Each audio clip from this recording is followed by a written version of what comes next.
Hi guys! Welcome to my vlog.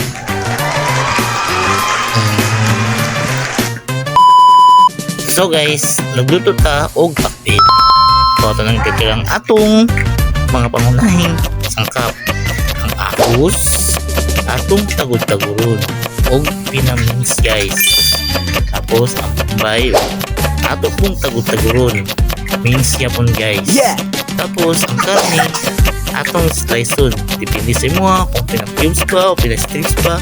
Pero akong gamit kay medyo strips. Tapos ang atong atong gulay.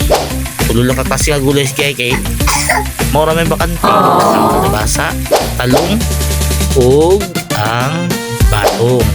So atong sliceon guys. Yan na ang talong. Tapos ang batong ug pinaano lang katutas. Tapos ang kalabasa at panitan para pwede na siya i-slice o pinatama-tama lang ut kadagko guys. Ano ni ang pag-prepare sa gulay guys. Pag man itong prepare, so na ano siya tanan guys. Ay ang subak ug ang mas tangan pa din nato og tanglat guys para humot ang ato ang pakbit. So kaya man na mag-prepare, mag-init ta og mantika kamay lang. Pangkati sa atong karni yan ay tambo. Para magawas ang iyang mantika para lamig ang lasa sa pagkisa o iyang katas padulong sa gulay. So tapos ang karni guys, ibutan na to ang atong lamas, ang ahos, bumbay o tanglan. Okay, so man at pagkintahan na to tuyo gamay, tapos tubig gamay, tapos pangpalasa ang MSG, paminta powder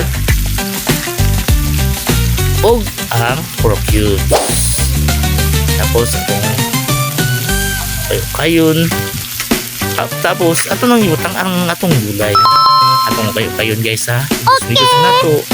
Tapos ato make sure nga ma-mix siya kaayo para pantay ang iyang luto.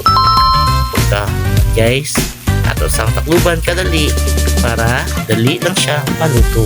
O di lang kayo mo siya dugayin uban guys kaya malata ang gulay.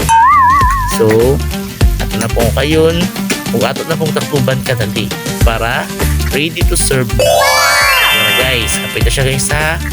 Kamay na lang kaayo. Luto na siya. Tara, ano na siya guys. Luto na siya guys kay wala na kontrolang pero okay lang kapit siya guys. Dili na dyan. O kini karon ato ng tilawan ang atong this is it pakbit. Guys, yummy. Daghang subak. Thanks for watching.